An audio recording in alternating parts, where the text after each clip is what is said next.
name is Jacinty Caldata Francis E. Wakenham, and since 1965 I become a voter, and I always place my X next to the cup.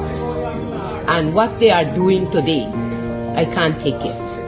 So I have no more vote to give to PPP anymore. I'm not going to vote anymore no more. If they have to lose by one vote, they're losing it by data. Oh, Jesus Christ, if cost of living double, I don't know what happened. A pound of sugar is $300 already. Flour, everything gone up. Everything just raising. You gotta get about $40,000 for buy good ration. You gotta get 3 man now. A weekend man, a monthly man, and a fortnight man.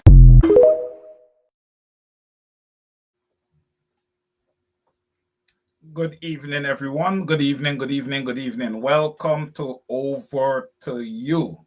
How are you guys doing on this day, the 11th day of January 2025? Welcome, welcome, welcome. I encourage everyone to share the link and like the program. Welcome. Mr. Victor Ben, I see you here bright and early. Welcome, sir. Matthew Dennison. Oh, yeah, the gentlemen are taking the lead here. Oh, yeah, here we go. Desiree Smart Felix, New Amsterdam in the house. Brenda Braithwaite. Thank you guys for joining. Welcome to the program. Welcome, Sandra Hanover, Darkos John, Mary Beard. Welcome to the program. Edward Gonsalves. Welcome. Marilyn Thomas. Welcome, welcome, Miss Thomas. Rhonda Spencer Tom. Omnipresent. Welcome, Miss Spencer Tom. Welcome to Over to You, everyone. Everyone. Those joining us in the wider Caribbean, North America, the USA and Canada, of course. The UK. Welcome. France. Welcome, welcome. All right. Well, we have a lot to discuss this evening. Yeah, so I hope you guys are ready. You know, lots of things are going on, lots of things are happening. Okay, we are on the cusp of the 2025 budget also. So I am waiting patiently. Patricia Hassana, welcome. Lauren Jones, Clouds592, welcome. Neville Seatal, Civic, I see you, Civic. You are seen. Welcome to the program. Yes, we're in the cusp of the 2025 budget, ladies and gentlemen. I can't wait. I can't wait to see what that budget looks like. Look, I am of the belief when you putting together a budget, right, that you should have both sides of government sit down, plan, and put together the budget. If the PPP wants a lot of infrastructure, then the opposition could say, well, okay, we want this to the people. We want this amount to go into education, and we are going to agree to what you want for infrastructure, right? It should be an agreement, because when you look at the election and you look at the amount of seats that the PPPC have in parliament, you see that they have a 1-seat majority. That all, just that picture alone tells you, okay, that the PPPC shouldn't be making all decisions unilaterally, which is what has been happening all the time, guys. All right, that is why I always say that the PPPC is undemocratic and the posture is not changing. All right, that's why it is critical for all of us here to really look at the posture of the Guyanese people, the electorate, and see if they're going to vote once again for this nonsense, because I deem this nonsense. Why would you have an opposition and just have them sit there? Okay? Why would you just have them sit there? Don't you think that they have something to offer? Right? If we're just having unilateral decisions being made by the PPPC, ladies and gentlemen, then our country is not running efficiently. We are not running a country 100%. When a country is running 100% and you can sit down and you can call it a democracy, is when the lead party in government is engaging the opposition and they're coming together and working as a team. right? That has not been the case. But if you guys are noticing that Maduro and Venezuela is starting to push the pressure again, and I believe that is when the PPP will look to engage the opposition when they are looking for a strategy as to how to counter Venezuela. Is that fair? It is totally unfair. It is totally unfair. The opposition, you cannot want to leverage the opposition when it is convenient to you, right? You cannot want to do that. So, all right, now let's delve in here a bit. I want to pick up on one thing that really stood out, and this is from last weekend's show, but I figured that I would address it when it comes to the Natural Resource Fund board. Okay, I think that board that was created and by the coalition was a 22-member board,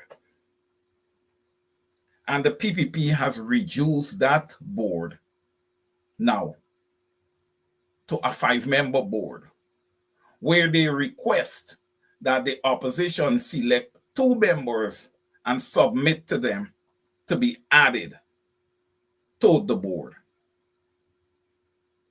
Now, upon submission of those 2 members by the opposition, the PPPC rejected the 2 members that was offered. I want to delve into that a little bit, because upon further analysis, right, I am of the belief that that decision wasn't solely made by the PPPC. I believe there was some external interference in that whole move, because Dr. Vincent Adams, okay, was one of the individuals who was chosen to be on that Natural Resource Fund board. All right. That was rejected. But what I'm a bit upset with the opposition with regards to this is that they just left it alone. When the 2 people was rejected, they didn't submit another 2 individuals. Maybe those 2 individuals would have been accepted. But then you could have still used Dr. Adams, and had him edify those 2 people and prepare them for the meetings. You see, that's where we need to start thinking. All right? That is much better than to have a Natural Resource Fund board with no one from the opposition on it. That means it's a free-for-all. And Jack Dio, he's not going to say, no, Mr. Norton, we reject these 2, but we demand that you give us 2 people to put on this board. All right? Barry Jack Dio has no decorum. He's going to just go and pack the board with members of the PPPC, and that is exactly what happened. Right? I feel like if that was a mistake on the part of the opposition, we need to think over these scenarios. We need to analyze them better. You just can't turn and walk away from something that is that important. It is pertinent and important. Now, how do you know what's going on with the Natural Resource Fund? You have no one on the board. The PPP doesn't divulge information easily. Even when you press them, right? They do not release information. Did we not just have a census? Is that information available to us? It is not. It is not. But going back to the Natural Resource Fund board, the opposition should have taken the government to court with regards to that. That is a huge missed opportunity, right? And they would have had the leverage in court, because the PPP cannot tell you who to select, you understand me, to put on the board. Once the individuals are qualified and have no criminal record or anything of that nature, and those individuals are squeaky clean, you don't have to worry about people in the opposition with criminal records. I think by now everybody in Guyana know who the criminals are, right? But those are the little things that we need to address, and we need to start setting standards, serious standards, right? We cannot continue to be we cannot continue to posture negatively over these things. I want to pivot quickly to the health sector. The health sector. Nurses. I saw a report that I was looking at on Gordon Mosley page, where I saw that we're short in 700 nurses. Right? We're short in 700 nurses. Now, we had a beautiful nursing school at Linden. Instead of closing it down, and look, I noticed some people come out, even some people from Linden, some of the leaders in Linden come out and say, "Oh, it's online now." No, no, no, no, no, no, no. No, you're gonna be a nurse, right? You're gonna become a nursing practitioner. It needs to be in person, right? You need to do your practical and your theory, right? It needs to be in person. Why can't we have a nursing school? Why it has to be online? Does Guyana look like if it's ready for an online nursing school? It might be happening, yes. But how many people facing blackout? How many people might be having problems getting their homework done and all these different things? It should be on site, right? I believe that nursing school should be an on-site thing where you get to do both your practical and theory, right? And you could further take that into some training in the Georgetown public hospitals and public hospitals across the country. But the fact that we are short in 700 nurses is a shame. When we have our nurses opting and leaving to go to the UK, Australia, and amongst other countries, right? Where it's probably not the most comfortable weather for them, but they need to earn a living. Why? Because we're not paying our nurses correctly in Guyana. We're not paying them right in Guyana. And it doesn't appear as if we intend to start paying them correctly. Don't worry, the bonuses at Christmas and the raise at Christmas, that doesn't counter cost of living and inflation in Guyana. We're not there yet. All right. The $100,000 that is out there that is creating havoc right now. Right? That a quote unquote installed president indicated that, hey, you guys need to use this $100,000 to create generational wealth. I want anybody on the broadcast to tell me, where does $100,000, where does 500 US, that equates to approximately $100,000 in Guyana, create generational wealth? Where? In which world? In which world? In which world? You see this whole 10% raise that was given to public servants? If the PPP, everybody across the government, top tier of the government, all MPs across parliament, both sides, guys had any love and care for the people of Guyana, you guys would have bypassed the 10% for yourselves. Because let me be honest, you don't deserve it.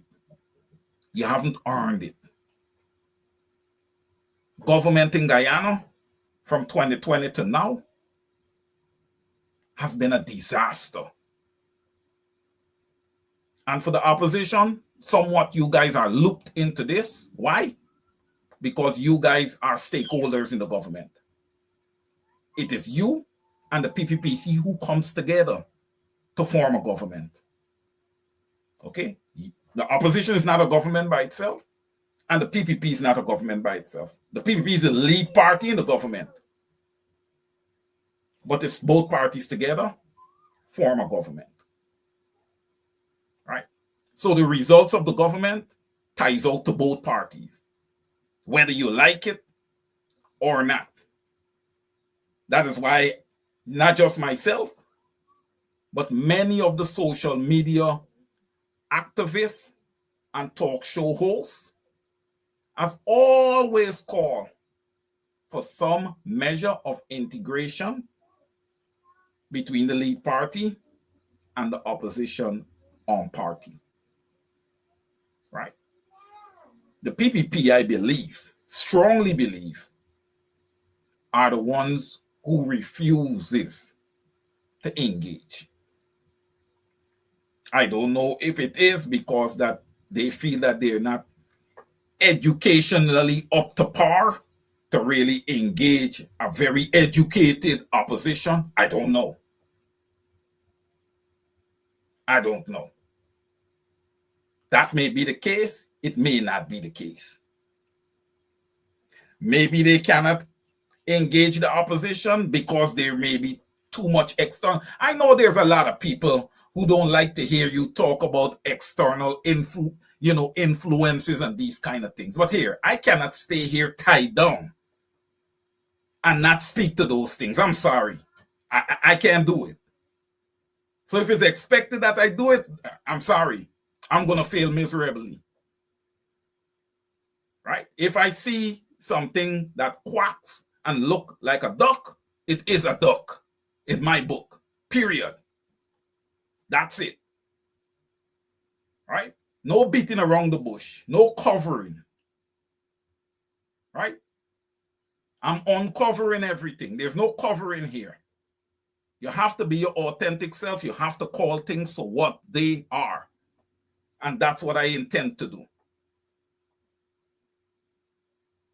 There is a lot of external influencing on the side of the PPPC. I think it trickles into GCOM. I think it trickles into the judiciary. Based on my analysis. Claudette Singh and what would have happened in 2020, I cannot blame 100% Claudette Singh for everything that happened when I analyze it. And if you guys dig into it, you're going to see that you cannot solely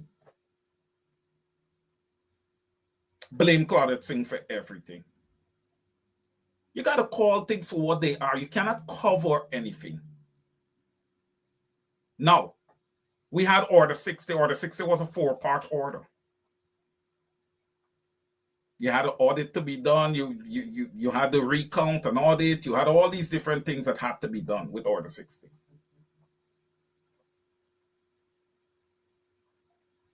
Once the recount of the ballots was completed, that was all that was completed for Order 60. Right? If you give a 4-part order, that's not a complete order until all 4 parts are completed. The order is not valid just with a count of ballots only. It's a 4-part order.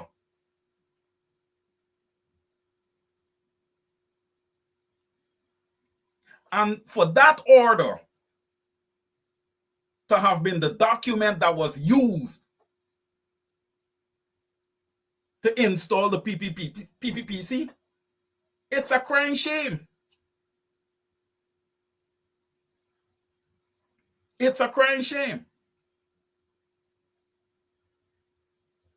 And you have the supporters of the PPPC. I don't want to call any people any names or anything, but how can you call yourself halfway smart if you're asking members of the opposition to show their SOPs?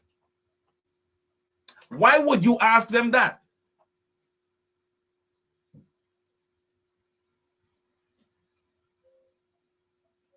From since Order 60 was used to install the PPPC in 2020, we are now in 2025. We have seen no reforms from the Guyana Election Commission to straighten up that voters list. Ladies and gentlemen, what does it tell you?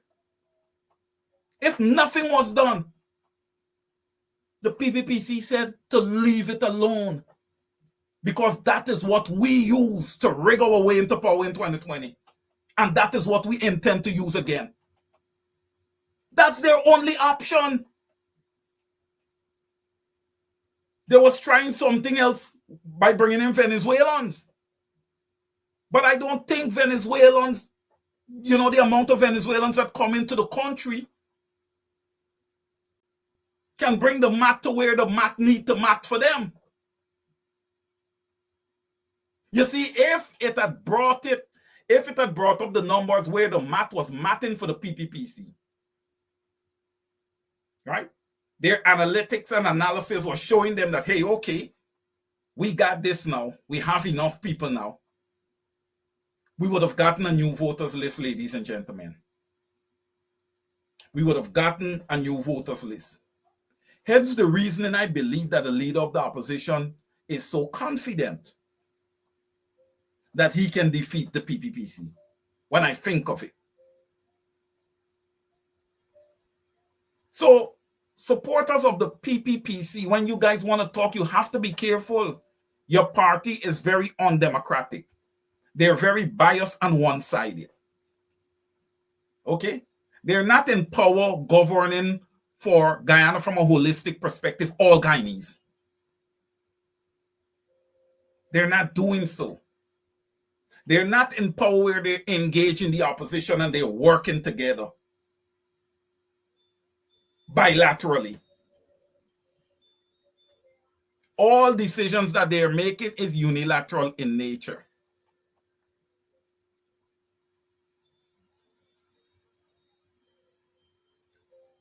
I want to say this. I saw something that happened this week. Pivoting again. Right? Where you had a person who used to be a strong member of the PPPC. I mean, the APNU plus AFC. That would have crossed the aisle. And people are making noise.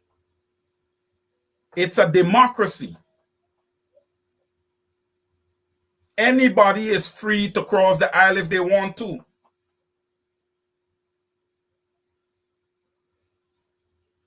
But I will wait to see what the opposition does.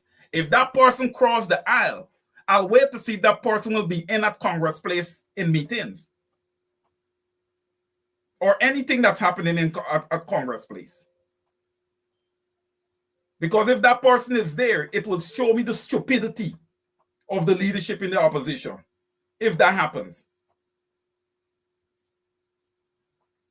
The person have crossed the aisle, they've crossed the aisle.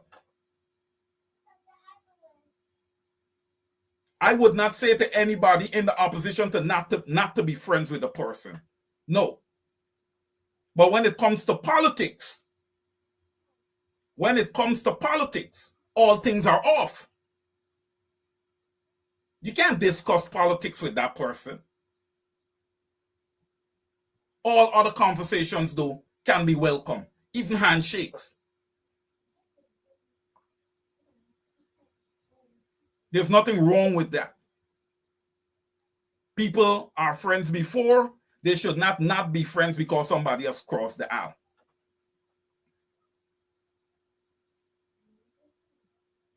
And to the Guyanese on the ground that is murmuring and going on because that person has crossed the aisle, I think you guys should stop the fretting. What you need to look at is the value that person was bringing to the party. If you ask me, Wayne Caesar, that person was irrelevant to the party, wasn't really contributing anything to the party. So you didn't lose a big time asset.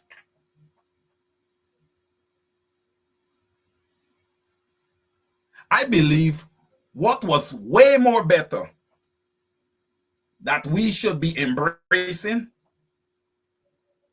is the fact that senior councillor member of parliament, Comrade Roysdale Ford, would have come back into the fold in unity with Mr. Norton, calling for unity within the party. I think that's the bigger thing that would have happened this week.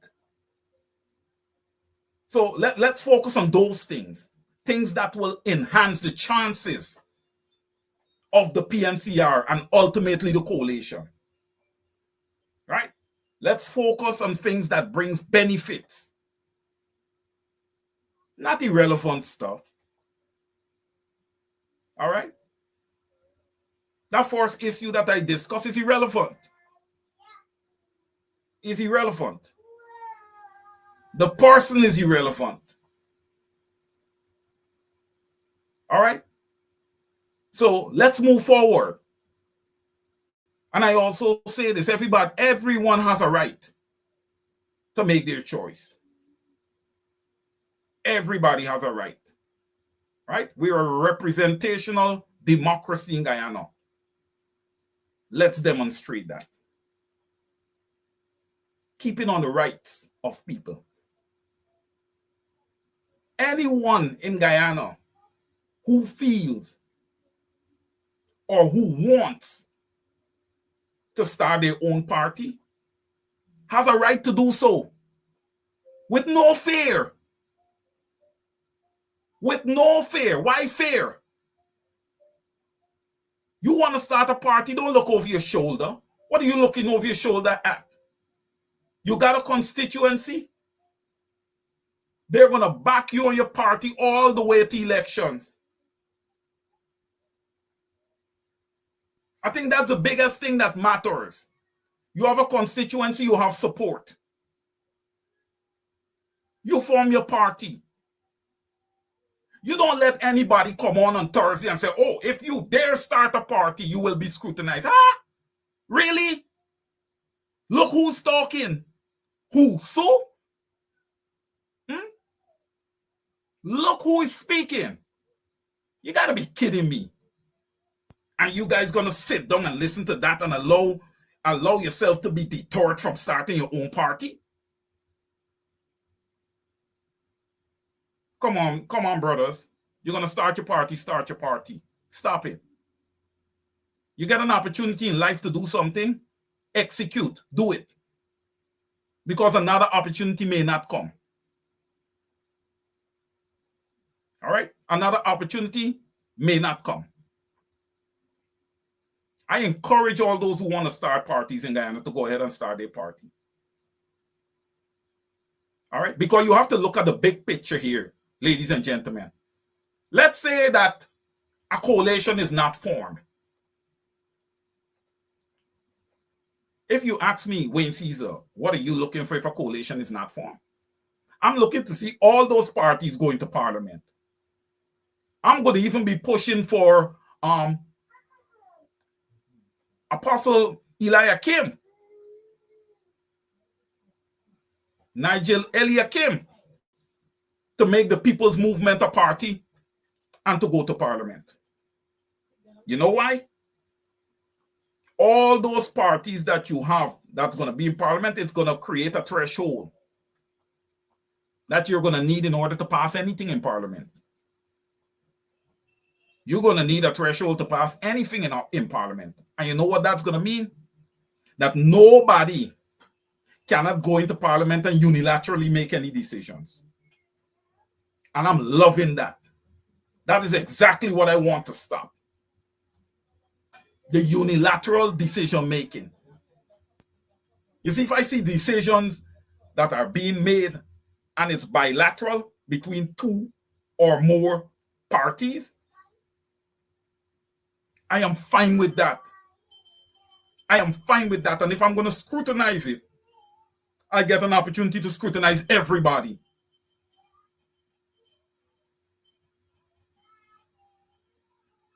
This thing with unilateral decisions being made by the PPPC. The PPPC have proven over and over that they're incompetent and is mismanaging the resources of Guyana. They've proven it.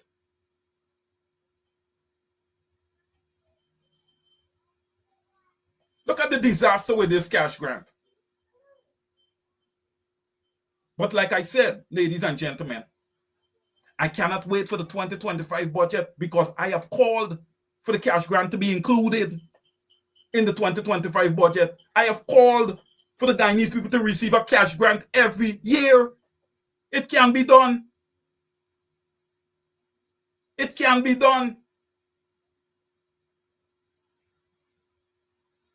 The PPPC needs to stop withholding information. They need to be transparent. They lack transparency.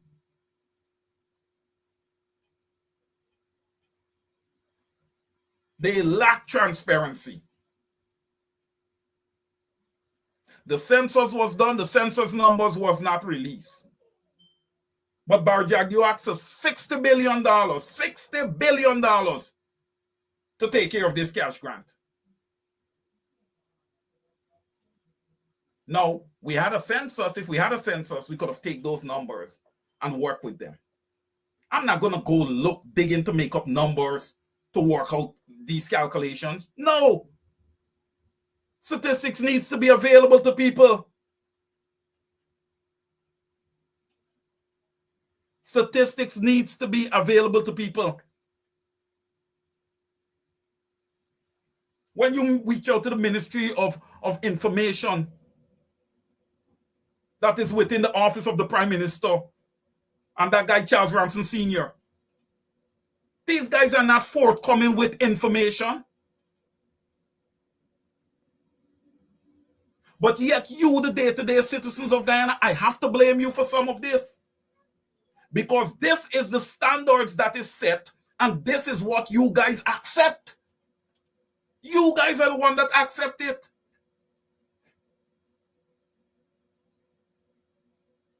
You accept this type of leadership. You accept this type of neglect.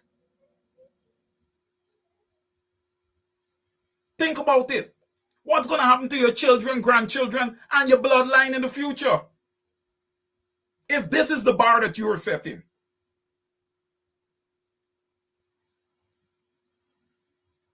Let's think about it.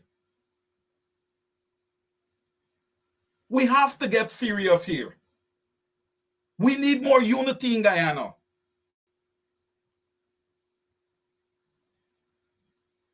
You guys need to stop with this ethnic division. And you guys need to stop following the PPPC who is trying to create ethnic supremacy in Guyana.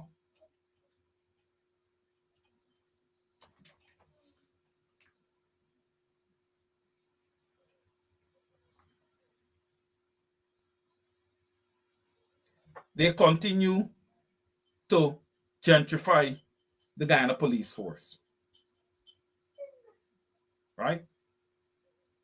You're seeing it. You're seeing much more police officers in Guyana police force of East Indian descent, especially at the top. It is happening, whether you like it or not. I'm not saying that the Guyana police force should be one ethnic group. I'm not saying that. We are a country that is diverse. We are a country that's a melting pot in that we have 6 ethnic groups. That needs to be reflected across the board. I agree with that. But when you're gentrifying the Guyana police force because you're trying to create ethnic supremacy, now that's a problem to me. Okay? That's a very, very big problem to me. Right? And that's something that we need to put a stop to on a serious level. Right? That's something we need to put a stop to on a serious level. But again,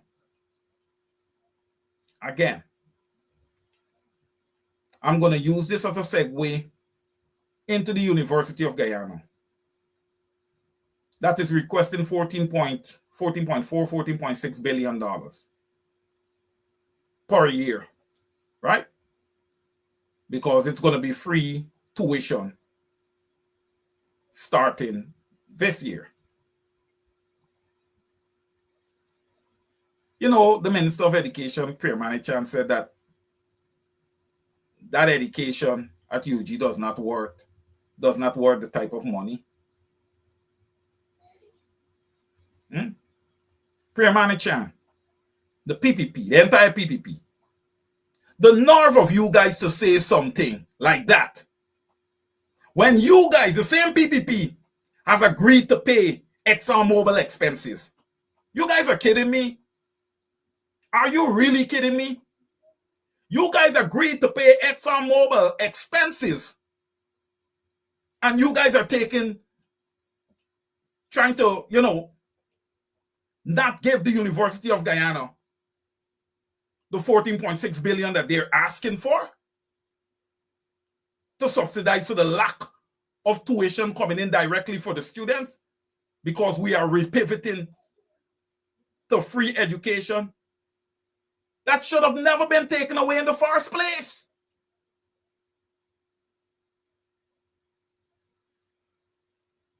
Look, man, don't even give them 14.6 or whatever they're asking for. Round it off to 15 billion, right? And keep putting that in your budget every year for free university at the University of Guyana. And you're going to have to increase it. You got to remember this. This world continues to evolve.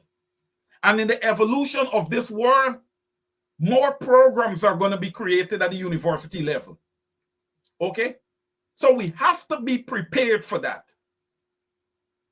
You guys are some real jokers, you know. You are some real jokers. You are paying Exxon expenses, and you're trying to give Guyanese a hard time with free tuition at the University of Guyana. You guys are backwards. That's what happened. You guys are not like LFS Burnham. You guys are petrified because a lot of you are uneducated. And the fact that with free university, you're more likely to have an educated Guyana that's going to challenge a lot of decisions that you guys are going to make. It scares the hell out of you. It scares the hell out of you. Look, they're smart Guyanese, man. Just look in the diaspora. We have Guyanese that could fill every position in government. Every single position in government in diaspora. And do a way better job than all of you guys.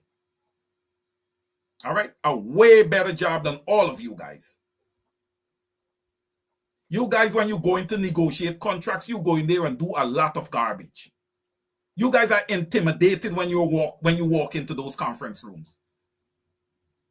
When you're walking into a conference room to go represent a people, there's no time to be intimidated. Right? It's all about execution. Right? There's no time whatsoever to be intimidated. But you guys walk in there and you're intimidated. And you guys, you guys talk a lot of stuff. You guys blame a lot of stuff on LFS Borno. Blackouts, all these type of stuff. You guys are kidding me? August of this year is going to be 40 years, I believe, since LFS Bornum has left this world. Come on, Jagdio. What's the matter with you? After you sat there for 23 years, show me the advancement in Guyana.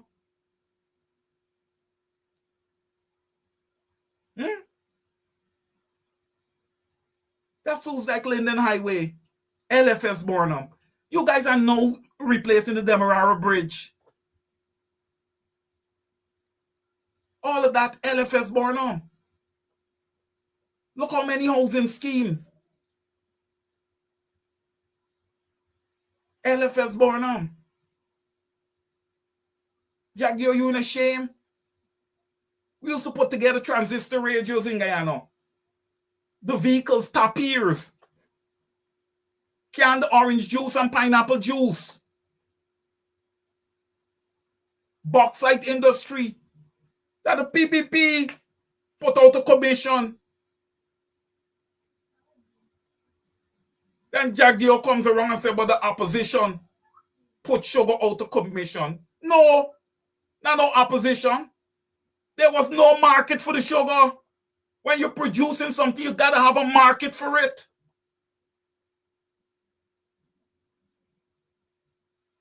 If there's not a market, it's a waste of time. Where's your revenue coming from? There's not enough Guyanese in Guyana to buy that sugar. Let's start making some sense here.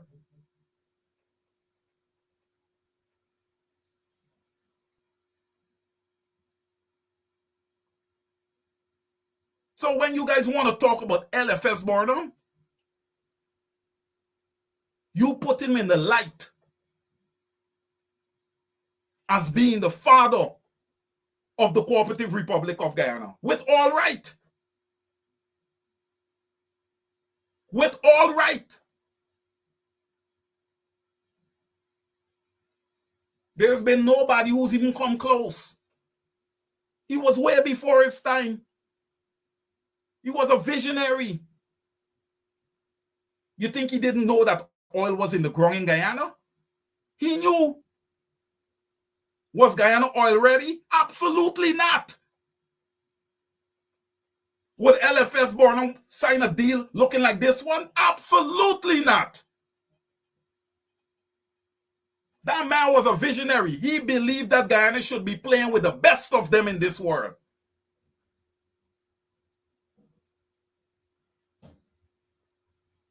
We had an 80% literacy level in Guyana. That's what you call a fearless leader. He had no fear in leading an educated people. Look at the great Walter Rodney. He was educated on the Forbes Barnum. All these guys who like to go about and talk, Jack, all of y'all,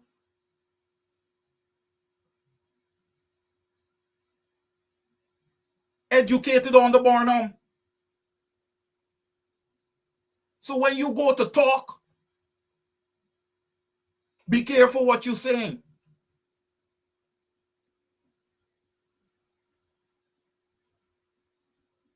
Jack, you were the one.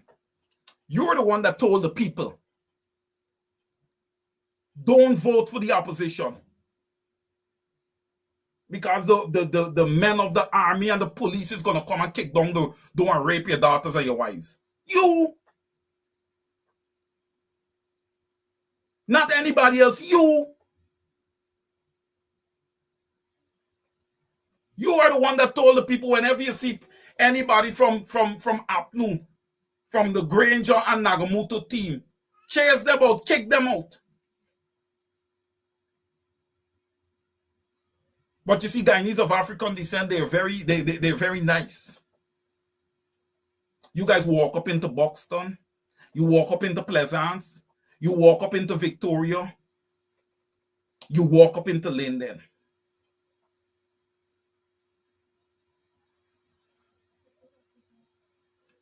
Right? But I want to talk to the normal Guyanese on the ground for 30 seconds here. See what the PPP is doing? You encourage them. And then you same people just call and say, oh, Wayne Caesar, why don't you come and be on the ground with us? Well, you know what? If you guys was doing what you guys was supposed to be doing, the PPP would not have people names at the airport and all of that stuff and threatening people in the diaspora who speak out on behalf of you all. They wouldn't have. Because we had a coalition government in place and not one person's name was up at the airport. So you guys on the ground, y'all are not doing enough. Y'all are not doing enough. Y'all get $100,000 cash grant.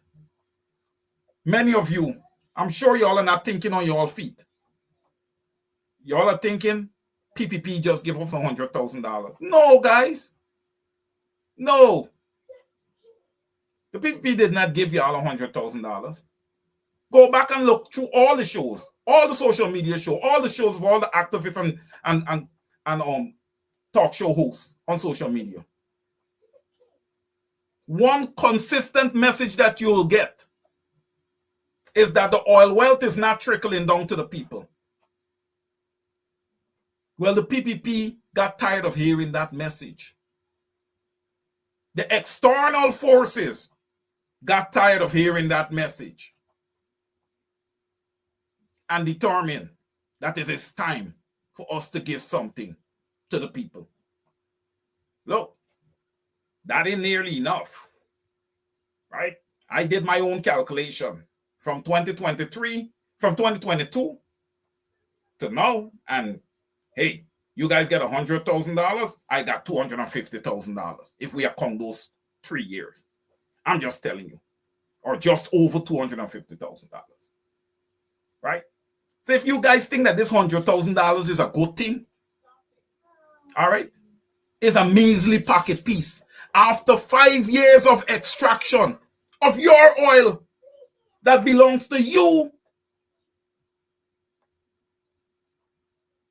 you get $500 for 5 years. I mean $100 a year,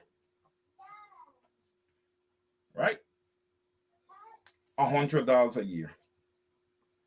Jack Dio say you guys gonna get cash grant periodically.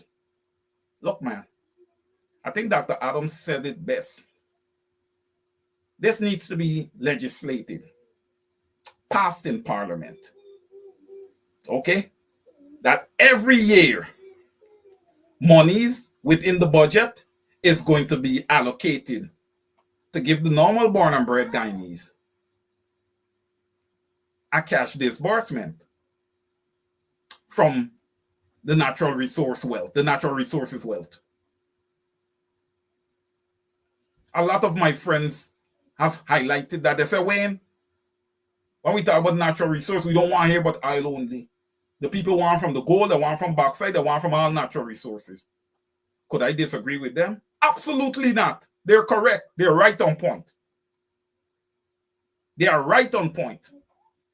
All revenues brought in from natural resources should be aggregated. And once aggregated, the Guyanese people should get a percentage of that revenue. People like to use the word 10%. I like to use 11%. Or I could even go higher. Because if you could spend so much money on infrastructure is that a living being. Infrastructure don't have children to send to school and feed and clothe.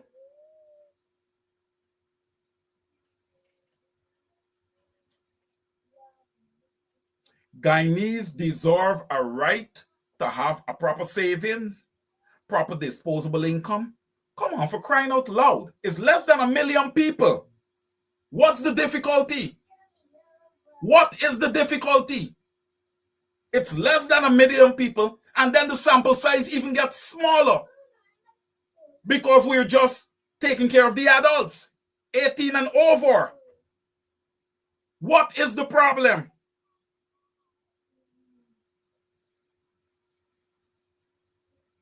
We have had situations here in the US where monies were given out to people. And what are we talking about? Almost 400 million people. And it was done as smooth as ever. You know why? Because when the decisions are being made, Congress comes together. Democrat, Republican, Independent, everybody comes together. Birds of a feather in these type of cases flock together. Barry Jagdio, you're too dunce to understand how these things work. Yeah, I'm sorry. You've been around too long. You have been around too long to sit down and allow things to work the way they're working. You have been around too long. Guyanese got to wake up and understand. This guy went and sit down in Parliament and called Parliament a clown show. Come on, we the people of Guyana, y'all are killing me. Y'all are killing me here. You think he just gets to say that and just walk away, guys? And this is the same person that you're going to go and cast your vote for? You guys are sick. Something is wrong with you guys. And until you guys don't get out of this, until you guys don't get out of this, it's going to be business as usual for the PPPC. They're going to just continue to get rich and you guys are going to just continue to struggle. I was browsing through Facebook and I saw a little story. A Guyanese of East Indian descent owes some businessman in the States $2 million that he has taken from this man to go and procure land in Guyana. No wonder that the normal born and bred Guyanese cannot get a piece of land in Guyana. Because these people externally is investing in Guyana and buying up everything. Yet you guys continue to sit down and posture like if nothing is going on. And then you complain. A lot of you get out in front of the screen and say, oh, I saw some of you was paid. Get out and say, oh, the process was good with the cash grant. Well, here, man. Here. You could keep your little bit of money that you get paid for your integrity. You understand me? Because we know that a lot of pensioners was fainting away and all kind of stuff, waiting online. Why should our pensioners wait online? Don't they have a place that they pick up their pension? The check should be right there. That's good strategy. Wherever it is, the place that the pensioner goes to pick up his or her pension, that is the place that the cash grant check should be. So when they collect their pension, they collect that check simultaneously. Game over, story done. All this long line. Then when people complain, oh, Barnum, you guys are so weak and pathetic. The man has been dead for 40 years, coming up soon. You guys still calling his name. Pathetic, Barry Jagdio. Your press conference on Thursdays is just mere garbage. That's the comedy show, your press conference. And the weak reporters that fail to ask you questions pertinent to the Cooperative Republic of Guyana. I'm not going to say all the reporters. I feel like the reporters at Kaitro News ask a lot of good questions. And you're always calling Mr. Glenn Lal name. Always.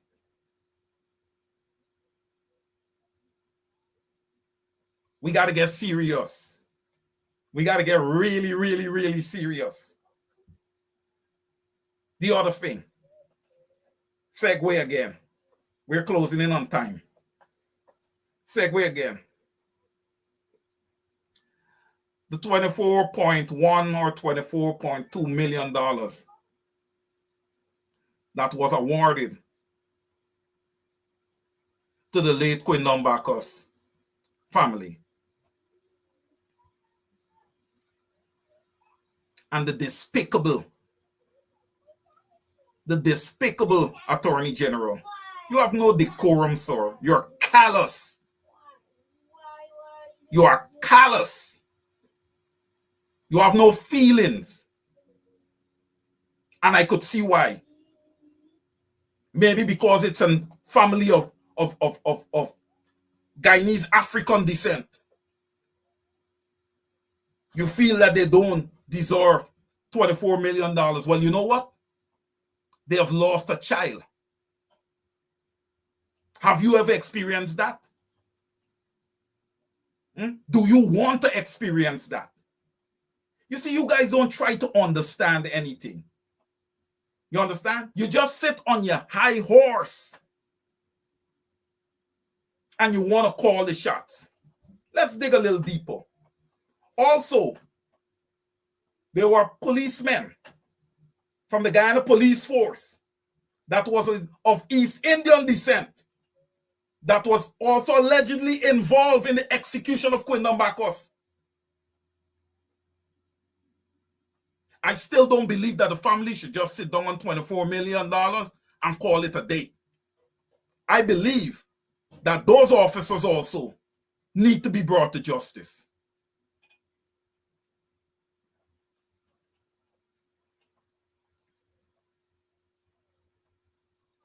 Irfan Ali, that was one decent thing you did to call off that appeal. But that don't save you. That don't save you. You remember you were supposed to be the one to protect Dion Bascom, and you failed to execute. Listen, I don't forget anything. I don't forget anything. The deed that you did with the Bacchus family, it was the right thing to do. You still have not engaged that family directly. I think you should make it happen, man. That still does not save you from being voted out in 2025. Just mind you that. I just want you to know that. I'm just basically deciphering between right and wrong here. Right? It doesn't give you a pass come 2025. Right? You've said a lot of things. You've said a lot of things. You have the best interests of women and children. Where? Where? $100,000? Failure to pay the teachers who serve the children. Failure to pay the teachers that serve the children. But you have the best interests of women and children. Man, if an like Dr. Heinz said, wheel and come again. Wheel and come again. All right? Wheel and come again. You guys are not ready yet. All right? Everything is you and that VP. The quote-unquote rubber stamp prime minister is non-existent. That man don't do anything. That man does absolutely nothing. Okay? Nothing. I'm going to segue quickly to the opposition. Rosedale Fort call for unity.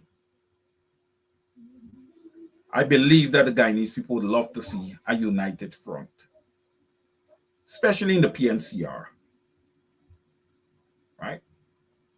Especially in the PNCR. I think that's where some differences and some falling outs would have happened. Okay? But the fact that the party is calling for unity, right? All MPs, all, this should be a call to all of you. Should be on board. If there is something about the mission and vision of the opposition leader that you don't like, call a personal meeting. Call a personal meeting, have a discussion, and come to an agreement. I don't need to know. The public don't need to know. When we see y'all come out for your rallies, we must see y'all on one front. On one accord, everybody. All right? We're in the first month of the year. Let's get it together. Let's drive towards a coalition. Let's drive towards a coalition. Again, and to all those individuals who want to form parties, it is your democratic right. Exercise it, please. Please exercise it. It's your right. Go right ahead. The people on the ground, vet your leaders. Pray about the decisions that you make. Understand that some of your leaders are going to make certain decisions. You don't need to follow them. All right? Look, we need to demonstrate love one for another. We don't need to demonstrate that innate love for money. Money could never replace human life. Money can never match human life. You must have life before you can spend money. Do not allow money to lead you to evil. A lot of our young people, we look at YouTube and we want to make this fast money.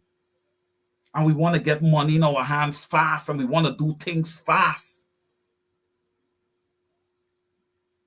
Guys, do not go there, especially young Guyanese of African descent. Do not go there and commit robberies. Do not. Do not allow anybody to take your integrity away from you. Listen, I am understanding with you. The society in Guyana is not designed at the present moment to make young people successful. It is not designed that way. We need to work on it. There's no empowerment for them. Right? There's no empowerment. They are role models. They are role models, but a lot of these children, they're so young, they're so hungry. Some people will say, oh, go look work. You know how many young people has called me? When we apply for jobs, we got university degrees, we apply for jobs. We're not getting jobs because they're looking at our name. We believe that they're looking at our name, and because our name are African names, or names, last name of Guyanese of African descent, we're not getting hired. I'm going to speak facts to what I hear. They call me.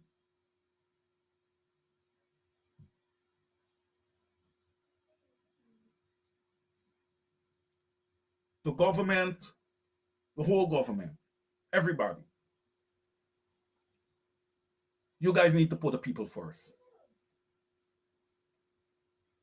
You guys need to put the people first. And you people on the ground in Guyana, you really need to pay attention to this next budget coming out. You know, I really gonna watch you guys, because I believe, and if this budget do have a cash grant, you know, built into it, ladies and gentlemen, again, it's because of social media, the activists, the talk show hosts. Okay? These is not government ideas. These are our ideas. The contributors. The Dr. Vince Adams. Finance Minister, former Finance Minister Winston Jordan.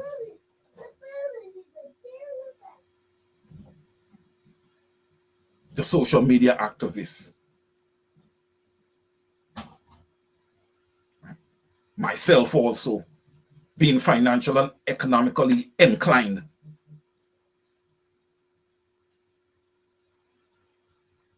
Now the PPP. The PPP does not understand how to govern. The PPP does not understand how to be inclusive. In Guyana right now, we should be looking to be inclusive. Exclusively inclusive. Let's come together, brothers and sisters. Let's come together. Let's hold hands. Village by village. Because I'm going to tell you this. If you guys, PPP supporters, if you guys go ahead and vote and just put the PPPC in there because of ethnic reasons, there are going to be repercussions. There are going to be repercussions. Right? You may be trying to bring your products to market and you find that it's not selling. This can get serious. There are things that people can do. This can get serious. Nobody don't care what Jack Dio got to say. I tell you guys need to stop you guys need to start dismissing this guy. All Barry Jaguars done to Guyanese is deceive them. Went out to the world and make all kind of deals, sold Guyana and come back. That's it. Look, that 2020 elections, the PPP had to get in power. It had to be that way. It could not have been any other way. Or head would have rolled. Heads would have rolled with the amount of decisions that was already made, the amount of deals that was already made.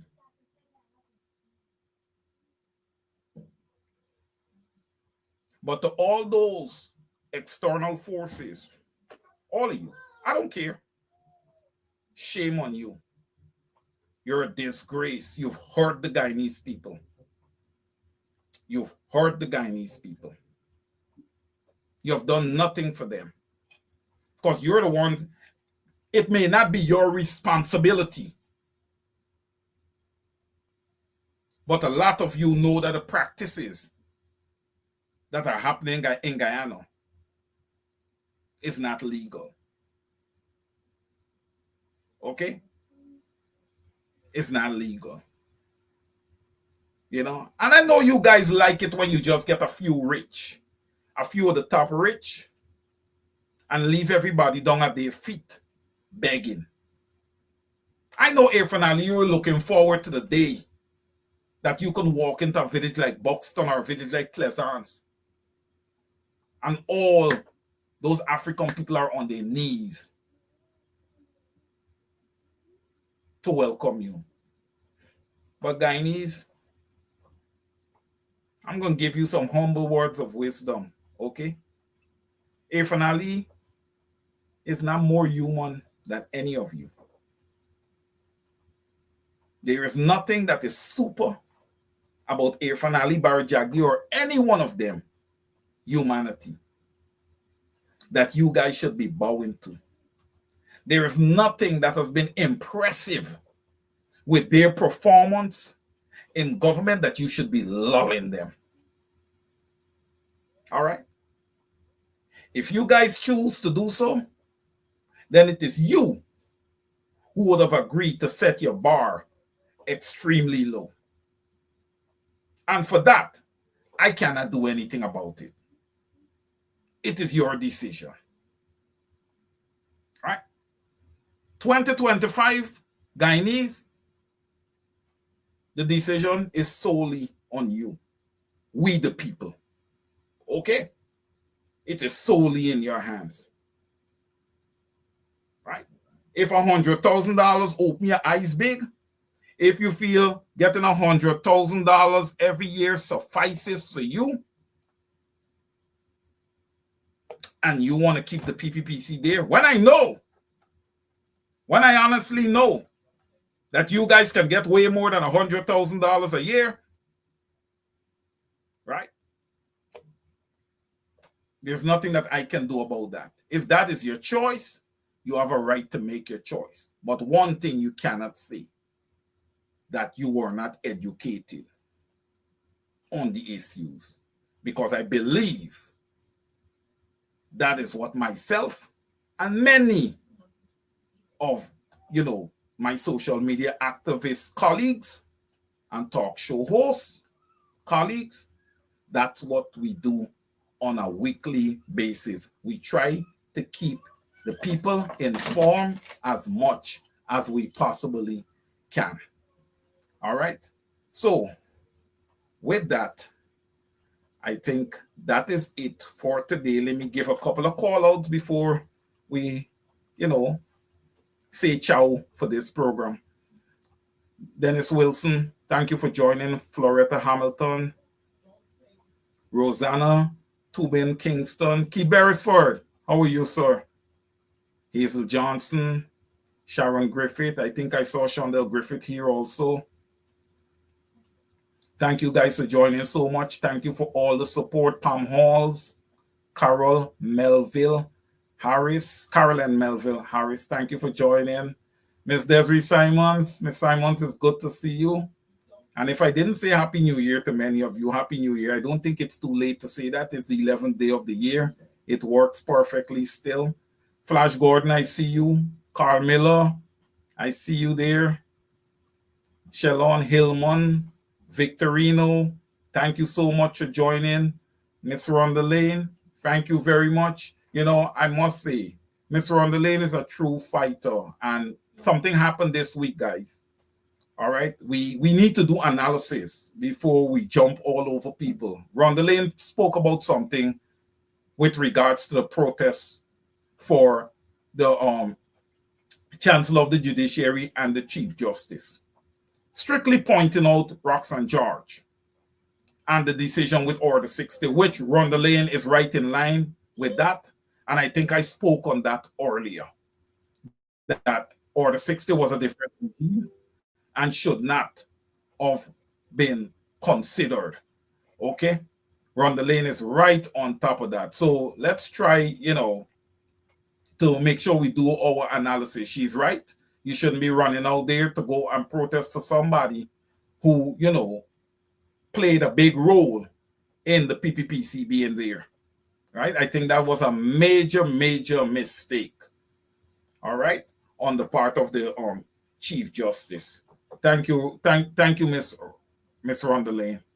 Thank you for joining. Adrian Carpen, thank you so much. Again, Mr. Victor Ben, thank you, everyone. If I didn't call your name. Shoy D. Gibson, I see you. I see you, Rajendra D. Knott. Thank you, sir. Thank you for joining. Thank you, everyone. Fidel Albert, I see you. Malcolm Robinson, thank you. Thank you, everyone, for joining. Deborah Clark. Honorable Camille McKenzie, thank you. Until next week, everyone, thank you so much and have a good rest of the weekend. Be careful in the highways and byways, guys, as you travel. Keep your eyes open, not just for yourself, but for others. Until next week, I love all of you. Good night, everyone. Yeah, my name is Jacinti Caldata Francis Vietnam, and since 1965, I become a voter. And I always place my X next to the cup. And what they are doing today, I can't take it. So I have no more vote to give to PPP anymore. I'm not going to vote anymore no more. If they have to lose by one vote, they're losing it by data. I have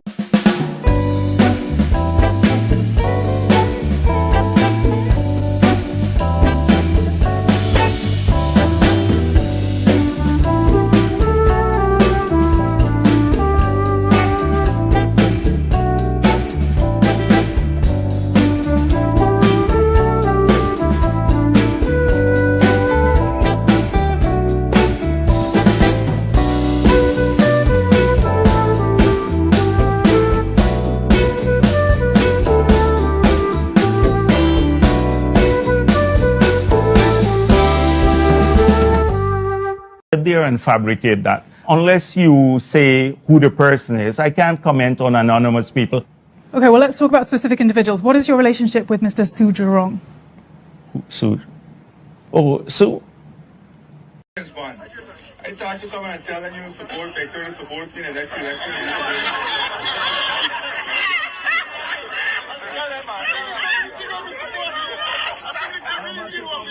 President Daddy is one person who's always remembered me.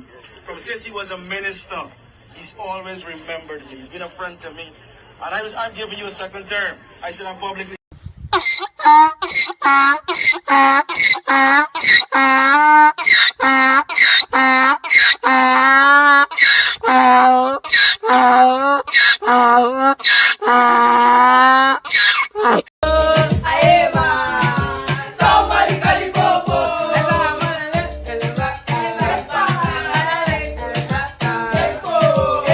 Casablanca.